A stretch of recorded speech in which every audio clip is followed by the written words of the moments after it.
Domitila Alvarez. The city of Houston is in the middle of Harris County, Texas. It is known for its famous sights, rich culture, and a busy economy. In Houston, dreams come true and the impossible becomes doable. But behind the beauty of the city is a sad and dark story. On April 24, 2009, something happened that shocked and amazed the people of Houston. Domitila Alvarez, who was 38 years old, was found dead in the office of her family's car repair shop on B Street in West Houston, Texas. The horrible finding sent shockwaves through the community, leaving them to deal with the sudden death of a loved one. The investigation showed that she had been stabbed more than once, leaving a lot of open questions and a family and community in mourning. Who could have done something so terrible? Why did the killer want to kill Domitila? She died before the rescuers got there, so it will be hard for the investigation to figure out what happened. They carefully looked at every part of the scene and did a thorough investigation, but they did not find many clues. Foreign DNA was found at the crime scene, but no one ever told the world what it was. And since no suspects were found, it is likely that the system did not find any links. Many people kept wondering who was to blame for her premature death because no one knew what happened. The investigation reached a dead end when no suspects came forward. This made the case go cold and left detectives scratching their heads. Even though they worked hard, they were unable to find any new information. The case was still unsolved and wrapped in mystery. After years of not knowing what happened to Domitila, there was a glimmer of hope in 2021 when the Houston Police Department's Cold Case Squad looked over the data in the case as part of a case review project. Thanks to improvements in technology, DNA evidence found at the crime scene helped detectives make a big step forward in the case. The clues took them to George Trevino Cardenas, who had been a suspect for a long time but had been hard to find. No one has told the public how exactly this DNA proof led to him. George Trevino Cardenas was a suspect, and finding him was like finding a needle in a haystack, but detectives did not give up on the case. This time, their persistence paid off when more information linked him to the case after more research. Investigators were getting a better picture of what happened to Domitila Alvarez as the pieces of the puzzle started to fit together. Cardenas was charged on January 26, 2023, after new proof was found. This was a big step in the case. George Trevino Cardenas, a 50-year-old suspect, was charged with murder in the 185th State District Court for his claimed role in the death of Domitila Alvarez.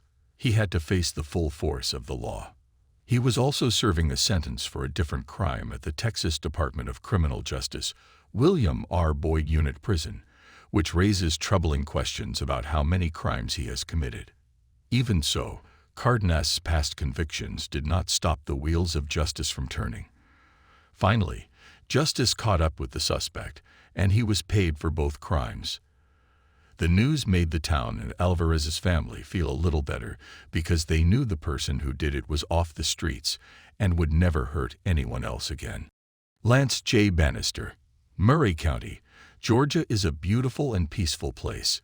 It is a busy county known for the beauty of its landscape, the friendliness of its people, and its long past. But this peaceful county had a dark secret that no one had been able to figure out for more than 15 years. Lance Jay Banister, who was 20 years old, went missing in March 2008. His family and friends were confused and worried. His absence would become one of the most famous cold cases in the area's history until a shocking break in 2021 finally explained what happened to him. Lance Jay Banister was born in 1988. He was Alan and Beverly Banister's son.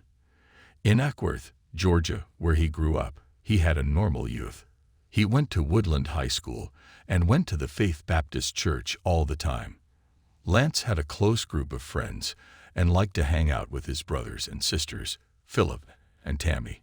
But tragedy soon broke up this picture-perfect family life.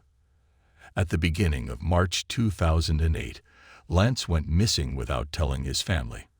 They were in a lot of trouble because they knew he would never leave without telling them. So since they thought something went wrong, on March 15, 2008, they said he was lost. March 28, 2008 started out like any other day. But around 10:30 am, a fisherman near the Talking Rock Bridge near State Highway 136 and the Gordon County line found a body in Carter's Lake and called the police right away. Murray County officials looked through missing person reports from Cleveland to Atlanta in Tennessee and Georgia until they found the one that Beverly Banister had made for her son Lance Jay Banister just a few weeks earlier. Officials called the Banister family with heavy hearts to tell them that Lance had died in a terrible accident. The news of Lance's untimely death crushed his family and friends, and the whole town was shocked and saddened. On Thursday, April 10, 2008 at 2:00 p.m., there was a graveside service. Reverend James Kitchens led the service at the Cheatham Hills Memorial Park in Marietta.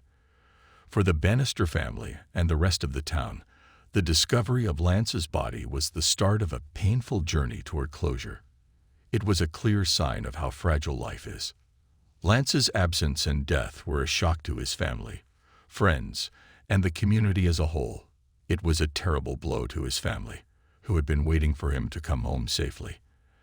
After it was decided that Lance J. Banister's death was a murder, agents from the Murray County Sheriff's Department started looking into it.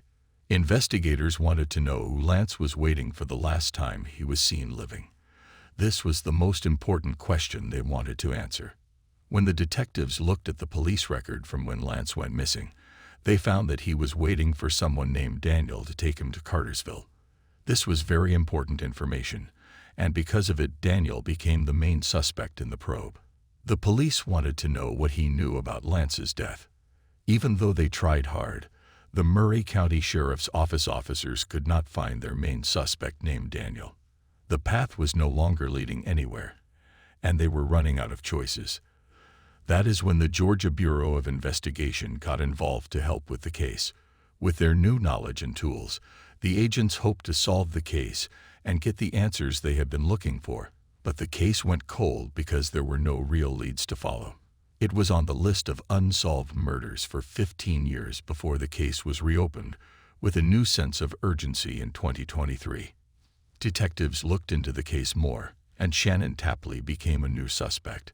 Detectives found out that there was a link between the victim and Shannon Tapley. At the time, Lance and Shannon were friends, which caught the attention of the Georgia Bureau of Investigation. They looked into it more and found something even worse. They learned that Shannon was with Lance when he went missing in March 2008. The agents started to think Shannon was involved in the crime, and as they looked into it, they found proof against him.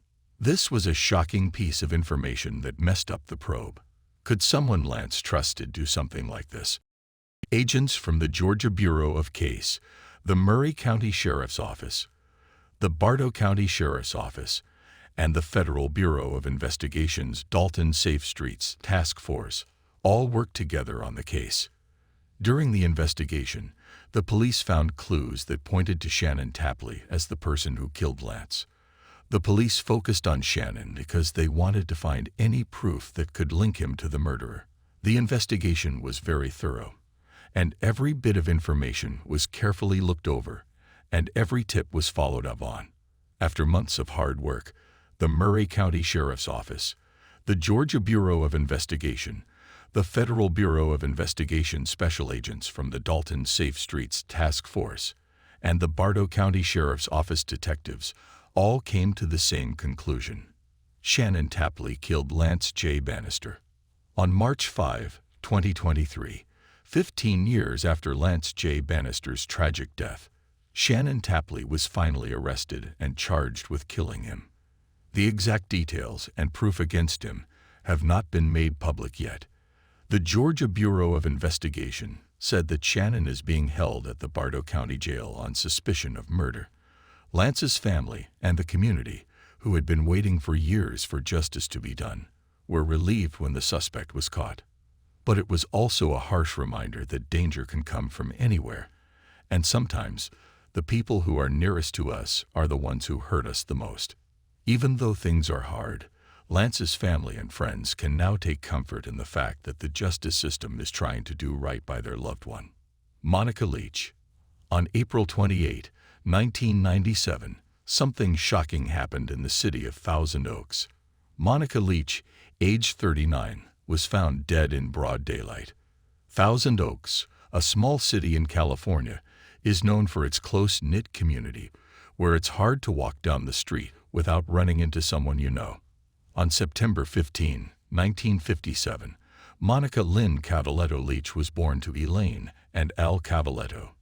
They lived in the close-knit Somas neighborhood of Oxnard, Ventura County, California. She graduated from Rio Mesa High School in 1975, and like her family, she decided to work in banking. Monica liked to do needlework and take long morning walks when she was not at work. She married Jeff Mintz and had 2 kids, Stephanie and Andrew. Monica met Floyd Leach in a church after her split from Jeff. 6 months ago, his first wife died because of a health problem, and he was left to raise their 2 kids on his own. Floyd was finally happy when he started dating Monica. After dating for 7 months, they finally got married and started a happy family with their 4 kids. She was the nicest and most loving person you could meet. Monica was known and loved most for how hard she worked as a wife, daughter, and mother. Monica kept working in banking, which had been going through a lot of mergers and splits, which led her to work at a number of different places in Port Hueneme and Oxnard. Over the course of 15 years, she worked at the Bank of Tax, First Interstate, and Home Savings of America. She first worked in the Oxnard area. 2 short months before her unexpected death, she moved to Western Financial Bank. It was a choice she made because her friends and family told her to go to Conejo Valley for safety and peace of mind. Unfortunately, this plan did not work out. On April 28, 1997, Monica kissed her husband Floyd, and the 2 of them left the house. Everything was fine. Up until 10:15 a.m., they went about their normal morning tasks. At the Western Financial Bank, at 2920 East Thousand Oaks Boulevard, 3 managers and a teller were going about their day when 2 people with guns broke in. They put on weird but professional disguises and pretended to be building workers. The men were wearing jackets that reached their thighs. They wore nylon stockings as masks and wore yellow hard hats. They yelled insults at the 4 people who worked in the bank. The invaders told them to get on the floor, and they did because they were afraid. The bank manager, Deed Smith, hid under the desk, and the thieves did not notice her. She was able to push a button that made the camera in the bank to take some pictures. But safety rules say that she could not have set off the alarms in the bank until the shooter had left. In the meantime, the guys put handcuffs on 2 other workers and took them into the back room. Monica was asked to empty the locker, which she did. The 3 handcuffed workers, including Monica, were kneeling down and facing the other side when the gun went off. In the pure fear of that moment, no one knew for a second if the bullet had hit them or someone else. That is when Monica fell down dead on the floor. The person who worked with Monica could not hide her surprise. Even though she was still in danger, she freaked out and said, "Oh my God, oh my God." The guys shot her in the back of the head, even though Monica had helped them. The gunman got about $9,000 and left the bank about 5 minutes after he walked in. They drove away in a 1994 Ford Explorer, but then they crashed it and ran away. Those who were still working in the back ran out to get help. Dr. Rich Schwartzberg, a nearby chiropractor, and one of Monica's many clients, heard the noise and came out. Everyone asked him what he could do to help, but he could only try. When he tried CPR on her, he knew there was nothing he could do to save her. A bullet had hit her head. When the cops arrived, they saw a horrible scene. The cops knew that the tragedy was inevitable. That day, the bank did not have a security guard or locks on the front door. The neighborhood was so safe and protected that not having locks was pretty normal. The FBI used to say that Thousand Oaks was one of the safest towns in the country. But now, anything could happen there. This senseless murder shocked the whole town. People were now looking over their shoulders and thinking if they could be the next victim. The cops found everything left inside the bank, including the handcuffs. They even found the car the thieves used to get away. It had been redone since the last time it was seen, so that the police could find the people who did it. Witnesses were asked to describe the suspects. However, the masks and hats made it hard for them to see any features, so it turned out that the accounts were different from each other. Still, there were combined sketches. The police knew everything about the case. All that was missing were the names of the people who did it. But this case turned out to be hard in every way. John Rayleigh was the first deputy to come to the bank when they got a call about a crime. When Monica's family showed up to ask about her, it was the first time in 18 months that the young cop had cried at work. Stephanie and Andrew Andy Mintz are Monica's children from her first marriage. When they heard the news, they were in the middle of their school day. Stephanie could not believe that her mother had died so quickly and violently. She had a hard time understanding why the cruel and unfair world had taken away her loved parent. The Ventura County Sheriff's Department's captain, Eric Bush Chow, thought the robbers knew what they were doing. He said that they were not stupid and had taken steps to hide their identities before going into the bank. He explained that the thieves considered putting on a disguise as wearing a reflective vest and a hard hat to prevent people from looking at their faces. Most of the time, bank thieves only care about getting money. The main reason for all the weapons and ammo is to cause fear. But intentional killings are different because the thieves went into the bank with a plan to kill someone. The goal was to get the money by force, no matter how helpful the staff might have been. It was pretty clear what the reason was. In fact, the case seemed to be over because the agents knew where to look for the answers. The crime fit the pattern of behavior of Crips gang members who had been terrorizing South Los Angeles by robbing banks back to back. At the time, Dr. Georgia Lee, a professor at the UCLA Luskin School who had been studying gangs for more than 40 years, said that the Crips were one of the biggest gangs in southwest Los Angeles and had spread all over the world. The gang is known not only for committing crimes, but also for doing good things in the community, like holding charity events and helping people who need it. As the detectives went through the case files, their frustration grew by the hour. The notorious Crips had done another horrible crime, and despite their best efforts, the agents were no closer to figuring out who did it. With time running out and the pressure rising, they knew they had to find a way out. But how would it get there? Even though Monica's death had happened months ago, those who were closest to her were still hurting. Floyd Leach had a hard time staying calm while he worked at the car repair shop. He often went to a back room to cry. He had already lost his beloved wife, and now his stepchildren were living with their father and stepmother in Upper Ojai. Monica's parents, Ale and Elaine Cavaletto, thought of her when they heard songs about angels or saw someone in a peach or flower dress. Even though time had passed, the pain and sadness were always there, reminding them of the irreplaceable loss they had gone through. Elaine, Monica's mother, is an assistant vice president at the Citizens State Bank in Santa Paula. She is 62 years old, and she talked about how cruelly ironic it all was. That her daughter had finally found peace in banking, only to be taken away from them so quickly and cruelly. She had been living in one of the safest towns in the country, and her husband had bought her a cell phone and a Ford Contour to make her daily drive to work even safer. For a short time, it seemed like Monica had finally found the peace and happiness in her work that she had been looking for, but things did not work out as planned. Elaine said how sad and angry she was about what had happened. She thought that going to jail was not enough. It would not make them pay enough for the terrible thing they did. Instead, she thought of something much worse. The people who did it should be given tools and made to plow the road, which is a hard and back-breaking job that would make them tired and feel bad about themselves. After Monica Leach's death, the neighborhood, which used to be safe, will never be the same. The bank where she worked had to hire a security guard with a gun, and the board of directors decided to set up a $100,000 memory fund for her family. The event had a big effect on the workers, and they took a few weeks off to help them heal before going back to work. But after a year, none of them were still working in banks.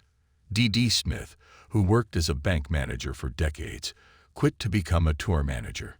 Another female employee could not even bring herself to go to work, so she stayed home with her kids. Meanwhile, the bank's financial services officer, who worked with Monica and knew her, went back to school to become a special education teacher. The agents sat in their small office, surrounded by stacks of papers and empty coffee cups. For months and even years, one thing became very clear: they needed information from the inside. The Crips gang was a tough opponent because it had a lot of members and a strict rule of quiet. The agents knew that if they did not get a tip, they could keep looking into this case for a long time. In 2001, cops were sure that the new technology would be able to pull DNA from the evidence. Touch DNA used to be hard to get and figure out because it did not use body fluids but rather cells, which have less DNA. But as science and technology got better, the limits were no longer an issue. But the case did not move forward. Even though 30 years had passed, the wound was still as fresh as ever, and the pain had not gone away. In 2012, Floyd did not like the new Cheetos ad, which showed two thieves breaking into a bank. The company said the ad was funny and interesting, but Floyd knew it was not a joke. He had already lost his wife in a similar way. As the months went by, the detectives found themselves stuck in what seemed like an endless loop. No matter how hard they tried, they just could not catch the person who did it. Every year that went by, the case became harder to solve, and their hopes got smaller. In 2021, Pari Dedu, a member of the Crips gang, talked to the media about his life since he joined the gang when he was 10 years old. He stole food so that his friends could eat so that he could stay alive. In the middle of a lot of uncertainty, he found people he could trust and rely on. Based on what he knew about the gang, Pari thought that the robbers did what they did because they were desperate. Floyd's unyielding desire for justice was a big reason why the investigation into Monica's murder started up again. Because of his determination, the Ventura County Sheriff's Office and the Cold Case Unit reopened the case in March 2021. Detectives thought that Monica's killers were still out there, even though the crime had happened years ago. The FBI and Ventura County Crime Stoppers offered a large prize of $30,000 for any information that could lead to their capture. Authorities made a big step forward in the Monica Leach murder case after looking for years. They did this by amplifying and separating the DNA found at the scene of the crime. On March 9, 2023, investigators tied the crime to Kevin Ray James, a 55-year-old man who was arrested in San Bernardino. James was charged with murder in the first degree, robbery, and using the gun while committing the crime.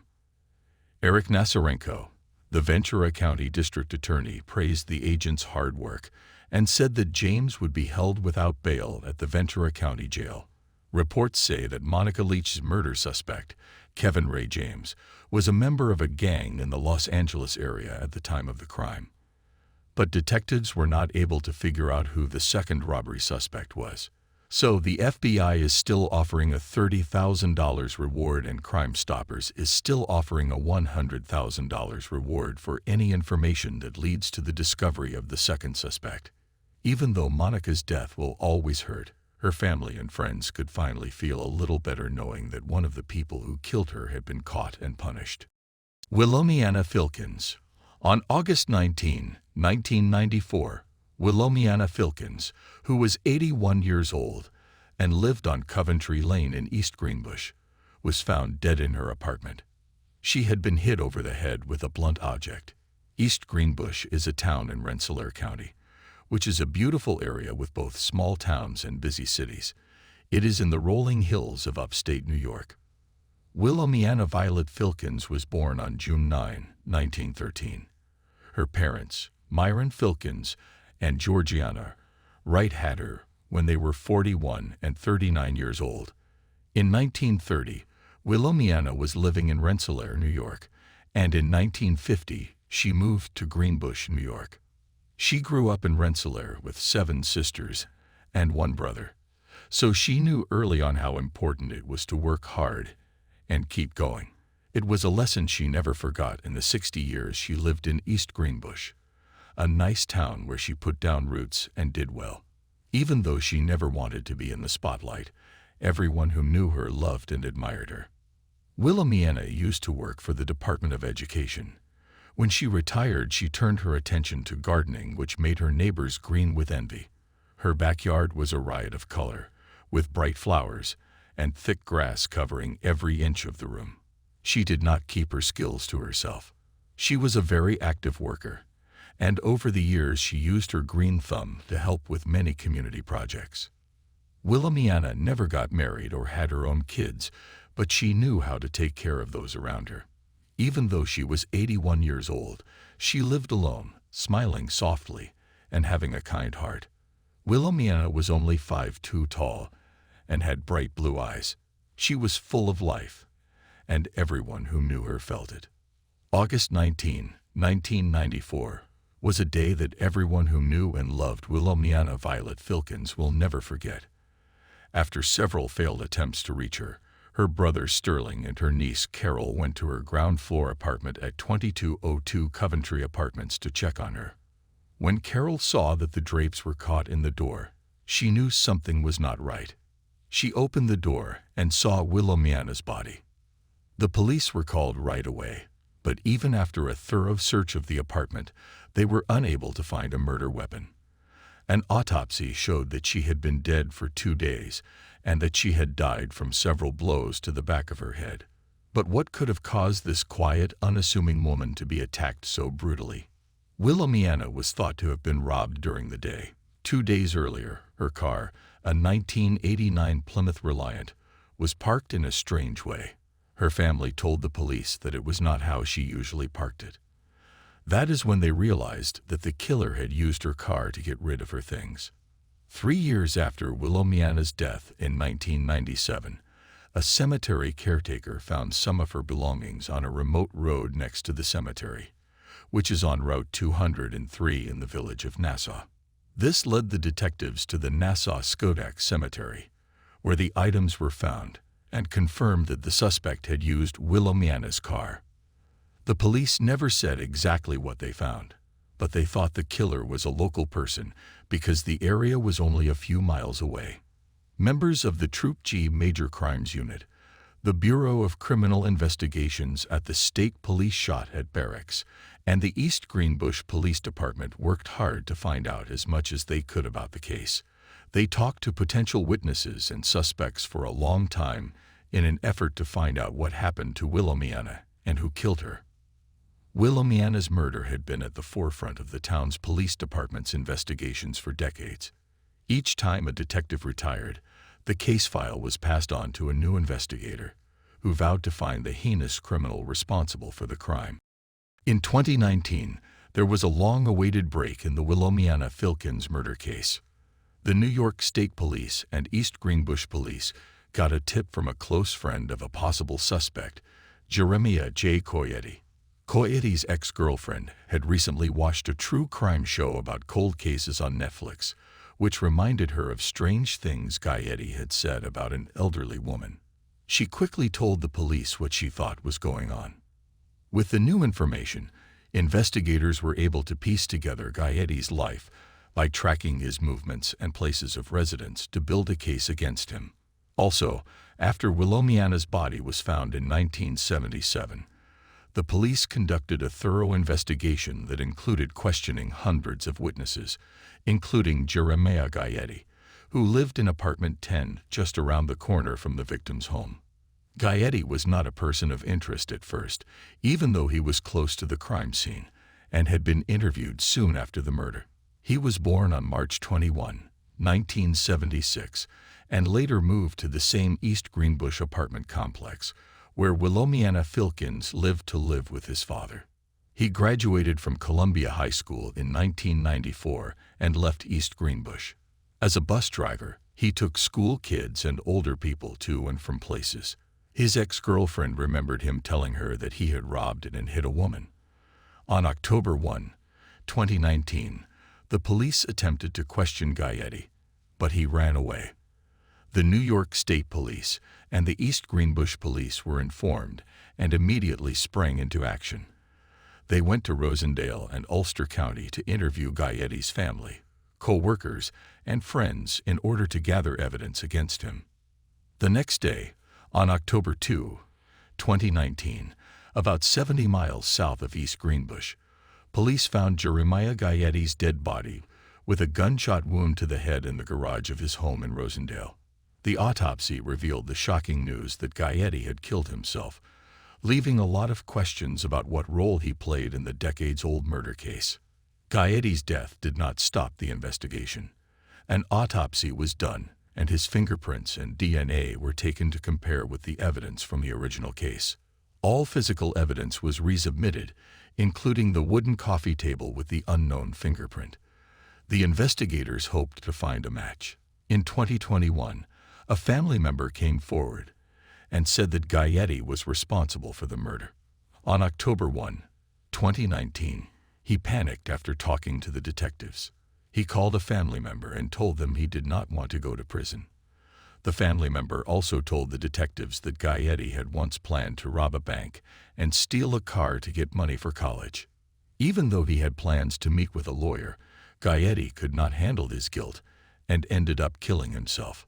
The COVID-19 pandemic put a lot of pressure on the state crime lab, so it took 3 years for forensic experts to figure out who the unknown fingerprint belonged to. When they did, they found out that it belonged to Jeremiah James Gaetti, the main suspect in the decades-old murder of Wilomeana Filkins. The fingerprint was a match to Gaetti's left thumb, so they knew it was his. Authorities told the public about the case on January 19, 2023. Wilomeana Filkins was 81 years old when she died, and Gaetti would have been just 18 years old. Even though he killed Wilomeana Filkins in 1998, he managed to stay out of trouble for a long time. The district attorney, Mary Pat Donnelly, said that every detail, no matter how small, had led to this breakthrough in the investigation. Gaetti ended up killing himself before he could be brought to justice, but the end of this case gave the community and Wilomeana's family a sense of closure. Leicester, Rome. In 1986, a chilling crime scene unfolded in Sabine Parish, Louisiana, a picturesque area adorned with lush woods, tranquil lakes, and rolling hills. Nestled between the bustling cities of Lafayette and Shreveport, this seemingly idyllic place seamlessly merges nature and modern life. However, beneath its serene exterior, a disturbing truth lurks.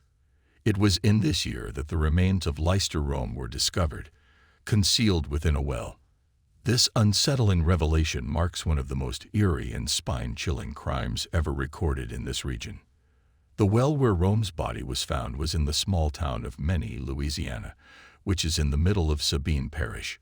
Once used for watering crops, the well is now a haunting memory of a murder that happened almost 40 years ago. The crime has left a mark on the community that will never go away. It has changed how people will always see their town. It is a sobering warning that evil can be hiding even in places that seem calm. At the beginning of 1984, a man named Leicester Rome disappeared without a trace, leaving his family with more questions than answers. Lester J. Rome, who was 57 years old and lived in Grand Isle, Louisiana. After waiting for Lester for a few days, his family finally went to the Grand Isle Police Department in Louisiana to make a report.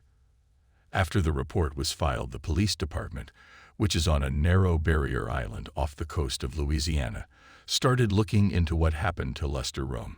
After a month of trying to find out what happened to Leicester Rome and not making much progress, the case was sent to the Jefferson Parish Sheriff's Office, which is 2 hours north of New Orleans. Multiple law enforcement agencies soon worked together on the investigation. They followed different leads and tips in hopes of finding signs that would help them solve the case. The detectives started looking into Lester's absence by talking to Patricia Tito, who lived in his house.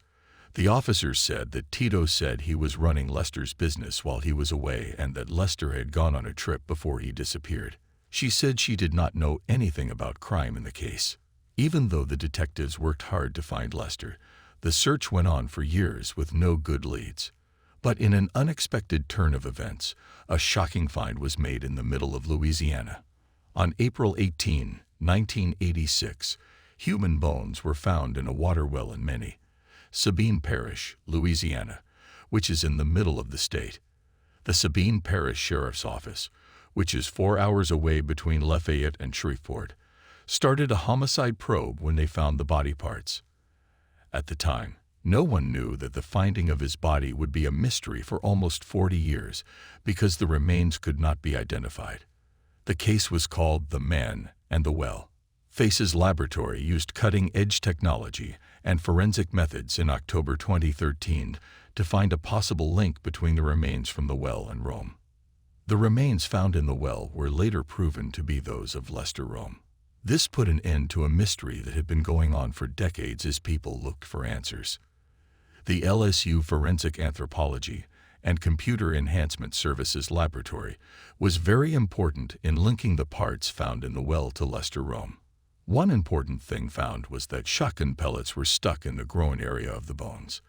Then it came out that Lester had been shot in the stomach with a shotgun a few years before he disappeared. This important piece of evidence helped identify Rome's remains and link them to the strange case of the man and the well. With this new information, the investigation took a different path, and law enforcement agents worked harder to find the person who killed Lester Rome.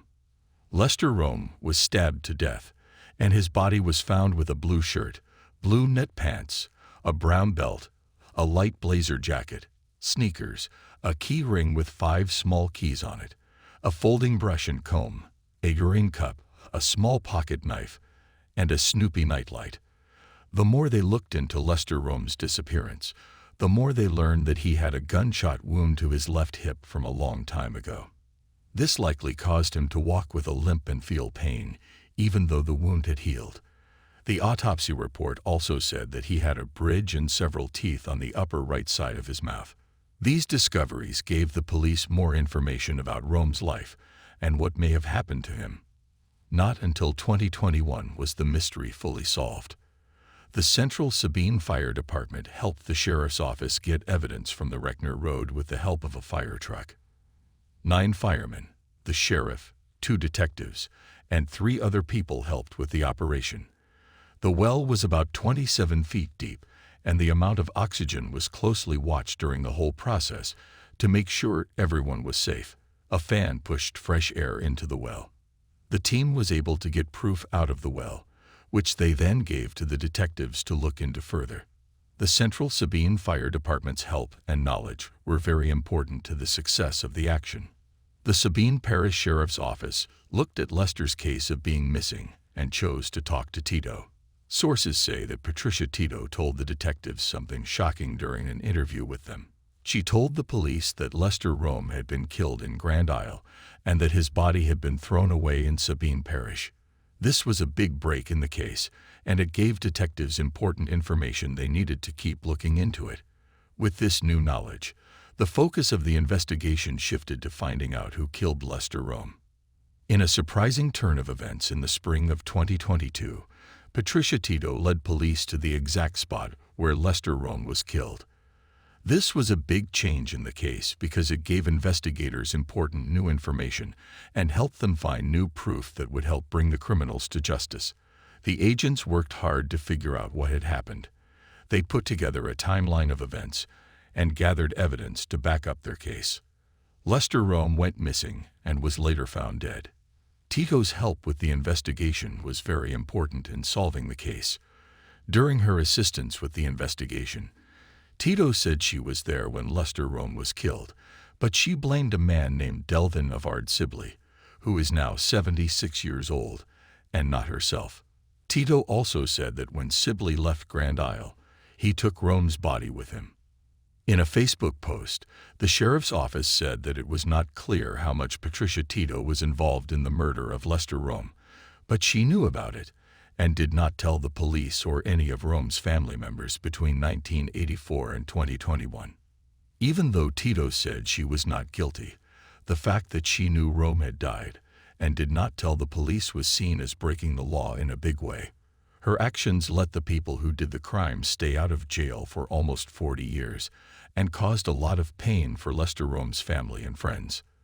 The police made it clear that Tito would be held responsible for her part in the crime, and the investigation would go on to find everyone who was guilty of the horrible act. After Patricia Tito's statement and the information she gave during her interview, the Jefferson Parish Sheriff's Office confirmed Delvin Everett Sibley as a person of interest in the murder of Lester Rome. Law enforcement later found Lester's body in a well on the land that Sibley's family used to own. This finding added to the evidence against Sibley and made the case against him stronger in the Rome murder. The police are still looking into Sibley and gathering proof against him. At this point, he was the main suspect in multiple murder cases. In 2023, arrest warrants were issued by the police, accusing Sibley of second-degree murder in the tragic demise of Lester Rome. The intensified investigation had uncovered additional evidence that pointed towards Sibley's involvement. Simultaneously, Patricia Tito was also charged due to her association with the crime. Interestingly, despite serving a prison sentence in 2003 for an unrelated offense, Tito's failure to promptly disclose information about Lester Rome's murder raises significant concerns. She did not tell police or Rome's family about his death for almost 40 years. This is a big deal, and it makes people wonder how much she was involved in the crime. Even though it is not clear what made Tito do what he did, it is important that everyone who knows something about a crime come forward to help the victim and their family get justice. After working on the cold case for 10 months, Sabine Sheriff's Detective Chris Abrams got an arrest warrant for Sibley and took him into custody at his Biloxi home. Sibley was taken from Biloxi and put in jail on a charge of second-degree murder at the Sabine Parish Detention Center. Lester Rome's death is blamed on Sibley, and he will be tried soon. Barbara Brodkin. This case takes us to Toronto, which is the capital of Canada's Ontario state and has a number of tall skyscrapers. In 1993, a terrible crime happened in this busy city. Barbara Brodkin was born on April 24, 1950, in the city of Toronto. Even though not much is known about her early life, like the names of her parents or where she went to school, it is known that she grew up in Toronto. She met a guy named Christopher Berry in the 1980s. When she met Christopher for the first time, they hit it off right away. After dating for only a short time, the pair tied the knot in a beautiful ceremony. In 1987, they were thrilled when they had their first child, a handsome boy they named Zachary. On the other hand, Barbara saw a change in Christopher. Not long after Zachary was born, he started to spend less time at home and showed signs of being irritable and having a short fuse whenever he was around. When he started hitting her and being mean to her, Barbara decided that enough was enough and left. She chose to leave him and moved to a flat on Balmy Beach with Zachary. Here she started over as his single parent while working as a secretary and writer at different jobs. Being a single mother was hard, and she often had trouble paying the bills. She started selling pot to people she knew from her apartment to make a little extra money. Barbara thought that this was the only option she had, even though it might not have been the best one. She was fighting with Christopher over custody and had to take care of a young child on her own. She was ready to do whatever it took to give her son the best life she could. Barbara was 42 years old, and Zachary was 6 years old in 1993. They lived in a small room on Balmy Beach. Sad to say, they did not know that disaster was waiting just out of sight. On March 19, 1993, Toronto woke up from its long sleep, and people got back to their normal lives. But in Barbara's apartment, there was not a sound. Zachary slept in. His mother never woke him up to get ready for school. When he finally woke up on his own, he found that the house was strangely quiet. He got out of bed and went looking for his mother because he did not know why his mother had not woken him up for school. He looked for her everywhere in the house but could not find her, so he went to her room. What he was about to find out would change his life forever. He found his mother's bloody body in her bedroom next to the closet. The door to the closet was open. Barbara was already dead when he tried to get her to move. Zachary did what she told him to do in an emergency, which was to call 911. When the boy told the operator that his mother was covered in blood and not moving, they knew something was very wrong. A few minutes later, the air was filled with the sound of sirens as police cars pulled up to the scene of the crime. Rob Thomas, a young police officer, was the first person to get to the apartment. He found Zachary by himself and Barbara lying on the bed, not moving. He took the small child out of the house before putting up a fence around the crime scene. As soon as several cops and forensics experts got to the flat, the investigation started. They saw that Barbara's chest had a single stab wound. When they looked at her body, they saw scratches on her hands and arms that showed she had fought back against her attacker. They also saw marks around her neck that suggested she may have been strangled. The medical inspector then had an autopsy done on the body. A few days later, the autopsy results came out. The single knife cut to her heart was the cause of her death. During the investigation, doctors found foreign DNA under her fingernails. These nail bits were kept in case they could help with the investigation in the future. The police then talked to her friends, family, co-workers, and neighbors to see if anyone could help with the case. Detectives talked to more than 295 witnesses in hopes of getting useful information, and they found a number of lines to follow. The big clue they were interested in was that Barbara sold marijuana as a side job. They found out that she kept the money she made from selling her product and the product itself in a makeup case in her cupboard. But when they looked in the cupboard, they could not find this case anywhere. This made them sure that robbery was likely the reason for the murder.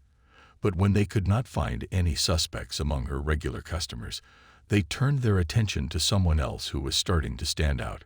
Christopher Berry was this person. He was Barbara's ex-husband, and he had a history of being violent toward her, as well as an assault charge from a different incident. He also lived close by and knew Barbara's daily habits, which the cops saw as a way and a chance to catch her. During the investigation, they tried hard to talk to Christopher 4 times, but they never found anything against him. His girlfriend gave him a good reason for being where he was at the time of the murder. And when they compared his hair and spit to the DNA they found at the crime scene, they did not match up. Police had to let Christopher go because they had nothing against him and no other reason to keep him. However, Christopher was still the main suspect in their thoughts. After this, they had very few leads to follow up on, and no other big suspects to look into. And in the end, as time went on, the case went cold. The case was closed for 24 years before it was finally looked at again in 2017. In a strange turn of events, Rob Thomas, the same young officer who had been the first on the scene all those years ago, was in charge of the new probe. He still thought about how he found young Zachary at the crime scene. Now that he was a top detective with the Toronto Police Department, he was determined to help put an end to the case and solve it for good. After going through all the cold case files and evidence from the first investigation, they chose to run Barbara's DNA through the system again to see if there were any new matches. When the system gave them a match, it was someone who had nothing to do with the original case. This made the detectives very happy. Charles Mustard was born in 1954. He was the youngest and 7th child of Dr. William Mustard, a famous surgeon in Toronto. When detectives looked into his background, they found a troubling list of crimes he had committed. In the early 1990s, Mustard was arrested for sexually assaulting 8 different women at a southern Ontario shopping mall. Because of this, he soon lost his job as a teacher. In 1993, while he was waiting to go to trial for these crimes, he met Barbara, who used to sell him weed. He was 39 years old at the time. When detectives found out this, they thought that Mustard had probably killed Barbara because he was out of money after losing his job and had taken her case of marijuana along with her money. After Barbara died in 1993, Mustard was found guilty of the sexual attack case in which he was involved and sent to prison. In the years that followed, Mustard was always in and out of jail, accused and convicted of a number of crimes. Between 1993 and 2007, He had a total of 12 convictions for sexual attack and interference, all against women. In 2011, he stole $5,000, which was the last crime on his record. Police had enough proof to charge Mustard after they found a DNA match and learned about his troubled past. Charles Mustard was caught on October 19, 2018, and charged with killing Barbara Brodkin. Soon after, the case went to trial, which was just a judge and lasted 5 long years. Mustard said he had nothing to do with Barbara's death and tried to convince the judge that his DNA was found under her nails because the day she died, she and Mustard had shared a marijuana joint, which Mustard had licked while rolling. But the judge said this was not true because this would not be enough for his DNA to be under both of her toenails. On February 23, 2023, Ontario Superior Court Justice Brian O'Meara found 69-year-old Charles Mustard guilty of murdering Barbara Brodkin and convicted him of second-degree murder. The judge took away his bail, and Toronto cops took him into custody. His sentence was set for the beginning of April. Let me know about your thoughts in the comments. Thanks.